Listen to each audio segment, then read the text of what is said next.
The Lady of Lu Gong is one of the most heartwarming and touching stories.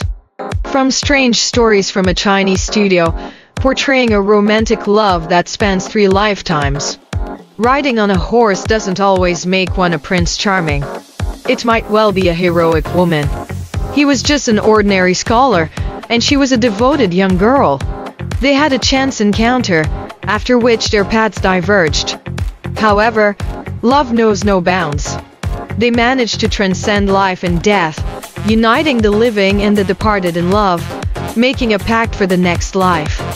But can they uphold their promise after traversing through the long years? Facing the distractions of the mundane world and changing appearances? The female ghost reincarnates without drinking the forgetfulness soup from Meng Po, while the male protagonist patiently waits for 20 years before they reunite. In Zhaoyuan County, there was a scholar named Zhang Yudan, known for his unrestrained and unconventional nature. He studied in an abandoned temple. At that time, the county magistrate of Zhaoyuan was Lord Lu, a person from the Three Han clan. He had a daughter who loved hunting. Once, Zhang Yudan encountered Lady Lu while he was in the wild. He saw her graceful beauty and carefree disposition, dressed in silken fur and riding a small foal, resembling a figure from a painting. After returning to the temple, he couldn't forget the beauty of this woman and often thought of her. Later, he heard that the woman had suddenly died, and he was consumed by sorrow. As Lord Lu's home was far away, he temporarily stored his daughter's remains in the abandoned temple where Zhang Yudan studied. Due to his brief encounter with Lady Lu, Zhang Yudan held her in high esteem, almost like a deity. He visited her shrine every morning to burn incense and made offerings during meals. Holding a wine cup, he would face her coffin and say, "I only saw you once, but you often appear in my dreams. I never expected that someone as precious as you could die. Although you are near me now, it feels like you're distant as a faraway land. What a regret! I am bound by social norms in life, but you, as a departed soul, should have no such restrictions. If you have a presence in the netherworld, please come to me and comfort my adoration." For nearly 2 weeks, Zhang Yudan prayed fervently. One evening, as he was reading under the lamplight, he suddenly looked up and saw Lady Lu standing there with a smile. Astonished, Zhang Yudan rose and asked her about the reason. She replied, "I'm grateful for your sincere feelings towards me, which I cannot forget. Therefore, I disregarded the suspicions of elopement and came to meet you." Zhang Yudan was elated and overjoyed. From then on, Lady Lu appeared every night. She told Zhang Yudan, "I enjoyed horseback riding and archery in my lifetime. Killing deer and hunting for pleasure brought me great sins, and after death, I had nowhere to go. If you truly love me, I ask that you recite the Diamond Sutra 5048 times for me. Through lifetimes, I'll never forget you." Zhang Yudan respectfully agreed to her request and began reciting the sutra at night by her coffin. Once, on an auspicious day, Zhang Yudan planned to take Lady Lu home for a festival. She worried that her legs would fail her, preventing her from walking. Zhang Yudan offered to carry her, and she accepted with a smile. It felt as if he were carrying a child, and he didn't find it burdensome at all. From then on, carrying her became a regular occurrence. When Zhang Yudan had exams, he even carried her with him, but he had to travel at night. One year, the provincial examination was being held, and Zhang Yudan was planning to participate. However, Lady Lu warned him, "Your luck is not favorable. Going will be in vain." He heeded her advice and refrained from taking the exam. After another 4 or 5 years, Lord Lu was dismissed from his position and became impoverished. Unable to afford a carriage to transport his daughter's coffin, he intended to bury her on site. However, they faced the difficulty of finding a burial spot. Upon learning of this, Zhang Yudan said to Lord Lu, "I have a small piece of land next to the temple. I am willing to bury your daughter there." Lord Lu was delighted. Zhang Yudan also helped arrange the funeral. Lord Lu was very grateful to him but remained unaware of Zhang Yudan's motivations. After Lord Lu returned home following his dismissal, Zhang Yudan and Lady Lu continued to enjoy each other's company. One night, Lady Lu wept in Zhang Yudan's arms, tears flowing like rain. She told him, "We've been together for 5 years, and now it's time to part ways. I owe you a great debt of gratitude that spans lifetimes." Astonished, Zhang Yudan inquired further, and she explained, "Thanks to your kindness, even in my afterlife, I have been bestowed with your grace. As you've completed the recitations for me, I am allowed to be reborn in Lu Hubu's family in Hebei. If you remember this day and after another 15 years, on the 16th day of the 8th month, I implore you to visit Lu Hubu's family to meet me." With a heavy heart, Zhang Yudan replied, "I am now over 30 years old. In another 15 years, I'll be nearing my coffin. What significance can such a meeting hold?" She replied, "By then, I'm willing to serve as your servant as a token of my gratitude." After a while, she added, "Could you carry me for 6 or 7 li? There are many thorns on the way, and I'm wearing a long dress that makes it difficult to walk." With that, she hugged Zhang Yudan's neck, and he carried her onto the main road. On the main road, Zhang Yudan saw numerous carriages and horses passing by. Some carriages carried 1 person, some 2, and some could accommodate 3 or 4 people, or even more than a dozen. There was one carriage adorned with golden flowers and adorned with crimson embroidered curtains. Inside, only an elderly maidservant sat. When she saw Lady Lu approaching, the maidservant called out, "Here already?" The lady responded, "Yes." She turned to Zhang Yudan and said, "Just accompany me to this point. You can go back now. Don't forget what I told you earlier."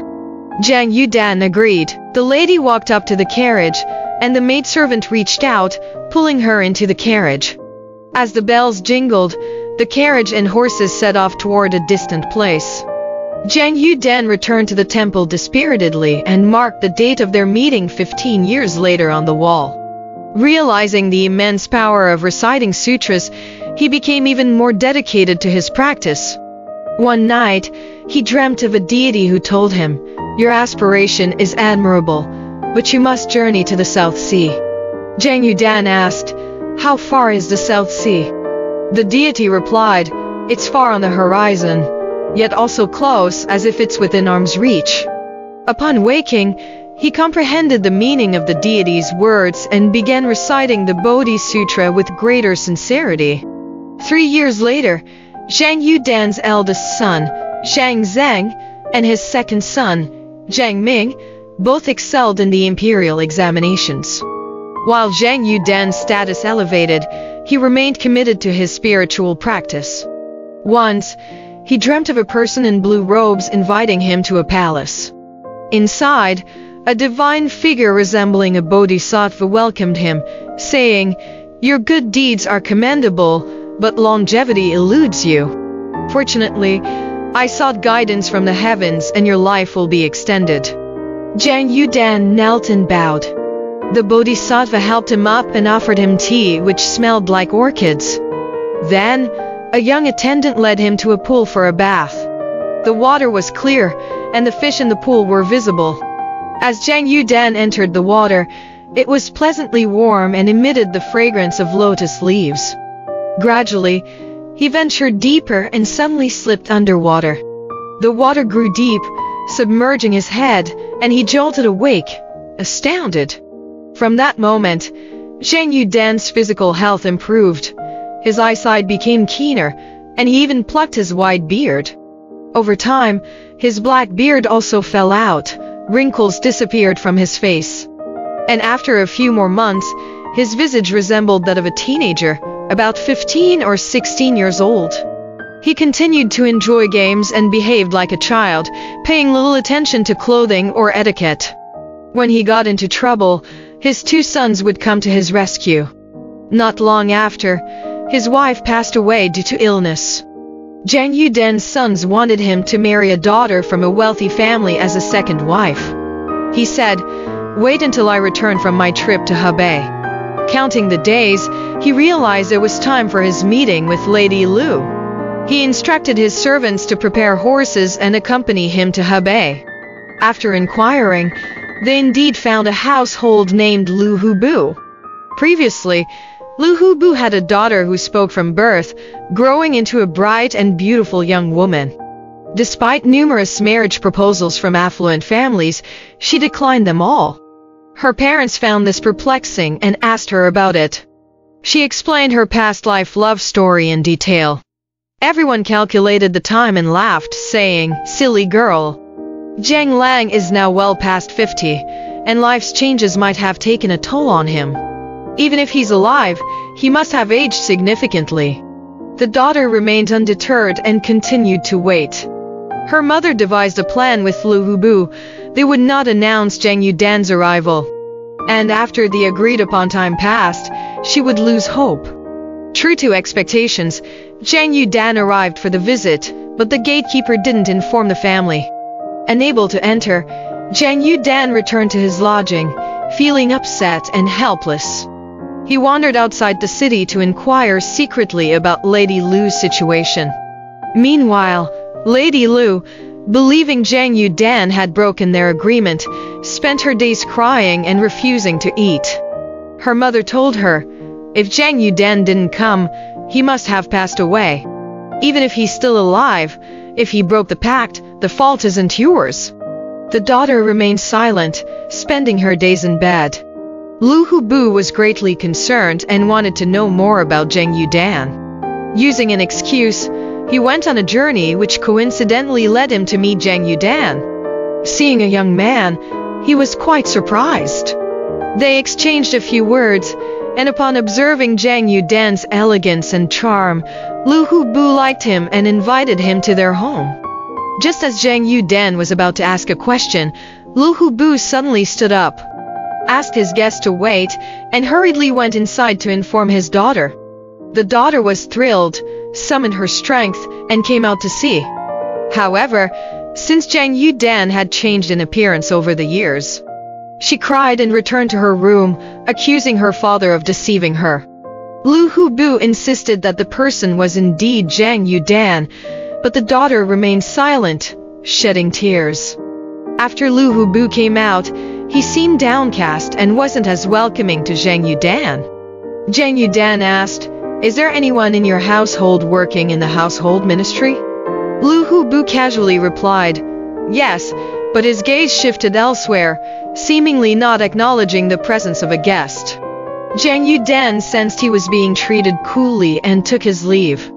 Meanwhile, Lady Lu continued to weep, and within a few days, she passed away. In a dream, she appeared to Zhang Yudan, saying, "So it's you who came to find me? Your appearance and age have changed so much. You didn't even recognize me.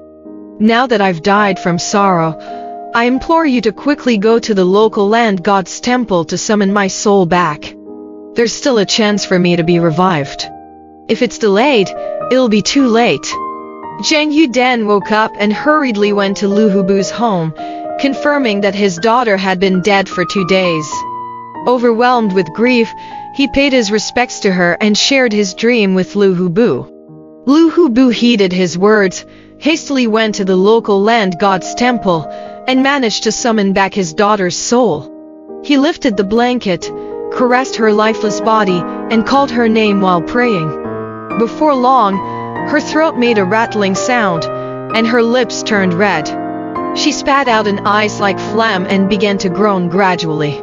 Lu Hubu was overjoyed and respectfully invited Zhang Yudan to sit in the reception hall. He arranged a feast and inquired about Zhang Yudan's background, realizing he was from a prominent family. Delighted, Lu Hubu chose an auspicious day for the wedding and had his daughter marry Zhang Yudan. Zhang Yudan stayed at Lu Hubu's residence for half a month, then returned home with his new wife. Lu Hubu personally accompanied his daughter and stayed at Zhang Yudan's home for 6 months before returning. The couple lived together like newlyweds. Many people mistook Lady Lu's daughter-in-law for her mother-in-law, as she was almost 40 years old. A year after Lu Hubu returned home, he passed away. His children were young and faced mistreatment from powerful families. Their wealth was nearly seized by others. Jiang Yudan and his wife took in Lu Hubu's children, becoming one family. Alright, this story has come to an end. If you liked it, please give it a thumbs up. Thank you.